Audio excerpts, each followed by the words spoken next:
Good afternoon, ladies and gentlemen. It's a big honor for me to be present here today, not only as a French ambassador, but also as somebody, like you told, that has a deep, keen interest in climate change and trying to move things forward. My credentials comes from Kyoto Protocol negotiations at the time, but also through the recent negotiation of the Rio + 20 outcome on sustainable development. It has a close link with climate change. It has, and it was a reason a successful outcome. Now, I feel embarrassed because we are in a session where we should look for action and for recipes for result and success eventually. I can promise that Paris will be a success, unless you decide so. I mean by that, and we're discussing with even that we, the French government, have been very clear that we were taking a very risky challenge by proposing to host this COP21 conference. We knew it was a very high-risk challenge. We knew that, but despite of that, we accepted the challenge. And by the way, I remember my Minister for Foreign Affairs very often quoting that when he applied for France to be the host of the conference, he had a lot of very nice colleagues coming to him and saying, good luck. Which means that a success in Paris will be probably very highly difficult, but it's worth trying. And we try to put together all the efforts in order to achieve it. But the recipe is partially in the hands of the government, it's partially in the hands also of the general public, of the civil society, and I'll try to explain why. What we try to do as France in order to promote an agreement is to use the combined forces of all our tools, our diplomacy, but also our economy, all our networks of influence. For that, since now about 2 years, because we have started, even we were officially appointed as the next chair of the COP. We've tried to work first with the Peruvian presidency and now as France to mobilize worldwide, not only the governments, but also the civil societies, all the people who can play a role in fighting climate change. Business, research, all the networks of influence, NGOs, political parties, women association, because gender is a very important dimension, trade unions, youth, and we are working on those two aspects. The first one is to try to push negotiation forward. You know, it's a very complicated one. It's a UN negotiation. You have 196 partners that at the end of the day must unanimously agree. It's a challenge. In order to do this, we have a text which is going forward. It's 86 pages with a lot of brackets everywhere. Probably the most often quoted name is not climate in this negotiation, it's brackets. Please add a bracket there. So you have 86 pages of bracketed text. If we have an agreement, we must reach probably no more than 20 pages when the real negotiation will start. So some weeks before COP21. And this is the first stream of efforts we are currently trying to achieve. Reducing the number of brackets, multiplying the opportunities to meet, dialogue, discuss, so that we simplify as much as possible the text, so that, unlike in Copenhagen, we will arrive at the COP with something which is reasonably big, not too big. But at the end of the day, we still are ambitious. We want not only an agreement, we want a legally binding agreement, we want a universal agreement, and we want a substantial, sustainable agreement. But in order to do this, it's not enough. We need to work also on something else. And this something else is what are called the intended nationally determined contributions. I know it's not a vocabulary that is very familiar with the general public, but it's very important. It's an effort that we are trying to promote where states do state what they will, whatever there is an agreement or not an agreement, we hope it will come together with the agreement, what they intend to do as precisely as possible, as strongly as possible to contribute to the general effort. So far, it's reasonably successful, but not enough. So far, we have about 40 countries which have made commitments representing over 30% of the world emissions. It's a contribution, but it's not enough. And that's the reason for which we still are pushing countries to state what are their intentions. The third element, the third pillar of an agreement will be on technologies and financing. Obviously, climate change is not something you solve with an agreement. You need solutions.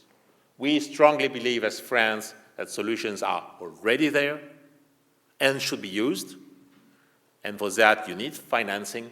And so to mobilize financing so that those solutions are implemented. But we think also that there is a huge room for improvement of those solutions, huge room for research. And there also you need financing. But not only financing, you need a real mobilization from business. You need a real mobilization from universities, research centers, from all the people who can promote those effective solutions that will help tackle climate change. That's a very important, this third pillar is a very important element of COP21. We want to demonstrate, as was said in the previous panel, that speaking about climate change is not only speaking about doomsday and when it will happen. We want to really establish that speaking of climate change is possible because there is an agenda for solution, and that speaking about climate change or tackling climate change is also speaking about an agenda for growth, for jobs, for transformation of our economies. Because what we are aiming at is a different kind of economy.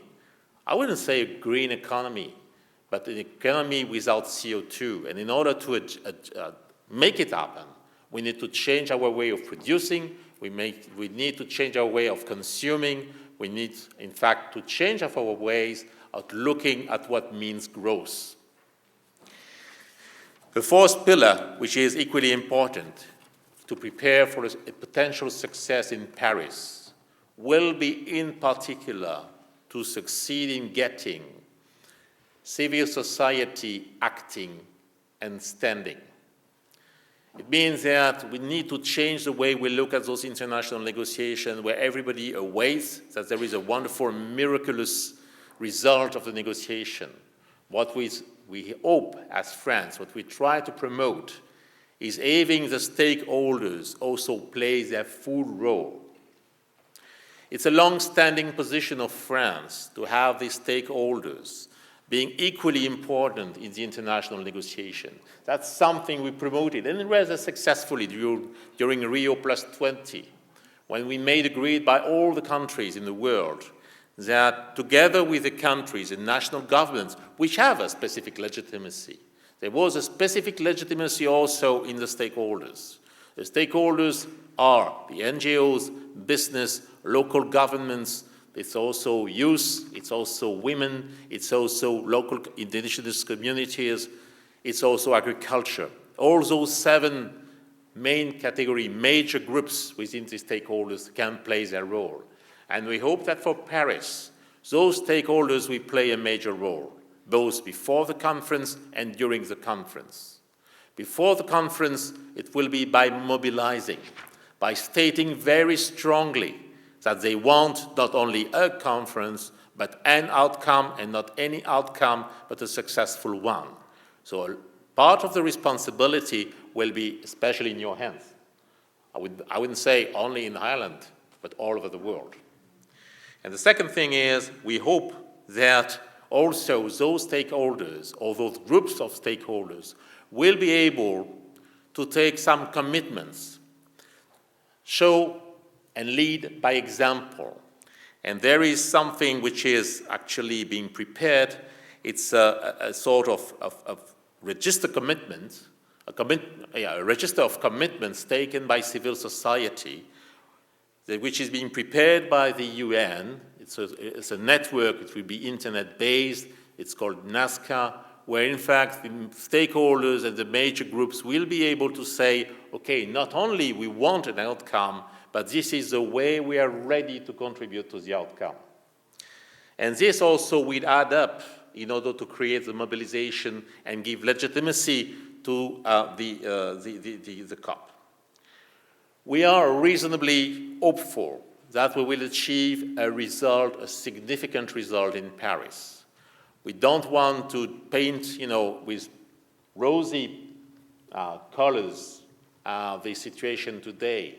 It's worrying. It's less at this stage than we would have expected. At the same time, we are still confident and we are doing our major efforts. We think that we can succeed, but if we succeed, it won't be the end of the path. It will just be the beginning. We think that through this agreement that we hope to achieve in Paris, we will not just after that go quietly at home and say everything is solved. We think we'll enter into a full new phase where there will be a certain number of things that will need to happen. Not only those commitments, when they will be taken, they will need to be implemented and so to be verified and monitored. And this is a very big challenging element. But the second is that we will need to further boost a certain number of changes that are gradually happening, but which are not completely happening, and we think are very important for the future. The first thing is full participation, role of civil society. In the new phase after an agreement, the role of civil society will be as important as before this agreement, even more important. Civil society will have to take the agreement into its hands and to be the first one to verify it is being implemented, and eventually to promote even more action than the one who will have been agreed. The second thing is, we think that technology will be essential. Technology is already providing certain solutions. We think we have a lot still to discover. We have a lot still to invent. And the boost in favor of finding solutions will need to be very high. So it will need investment. It will need an endeavor taken by both business but also research and probably civil society. And third thing which we think will be important is an agreement is important, but mentality change will still have to take place. We are just at the beginning of a new phase, we hope.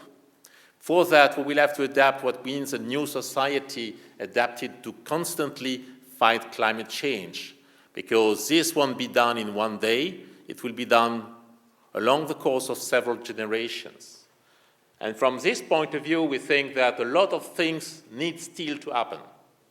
I was listening in the previous panels that was happening in this room about the question of the implementation by financial sector and the role that the financial sector could play. It's absolutely true that the role of the financial sector in particular will be very important. Depending where the money goes, actions are possible or not possible.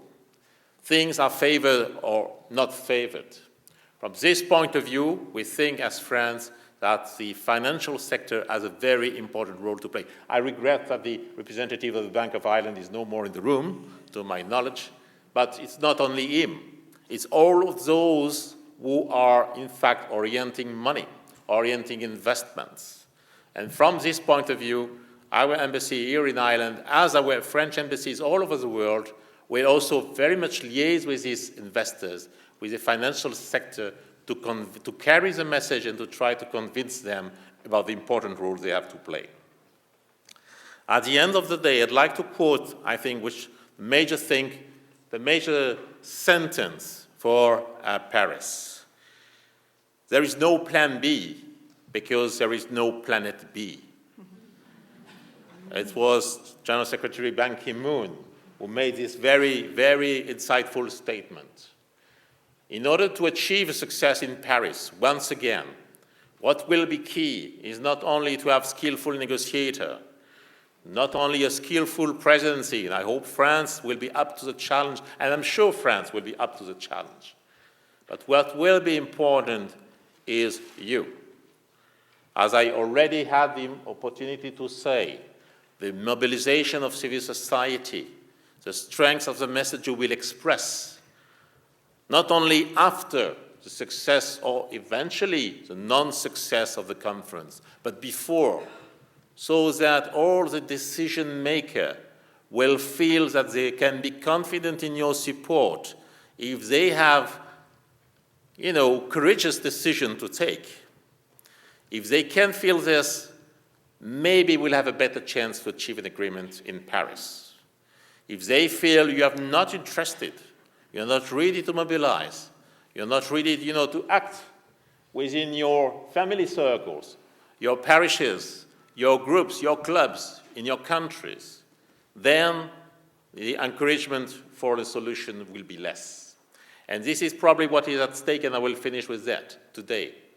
It's not only a successful negotiation is not only a question of skillful negotiators, it's a question of effective civil society mobilization, because the decision makers act also upon the pressure, the feeling they resent coming from you. Thank you.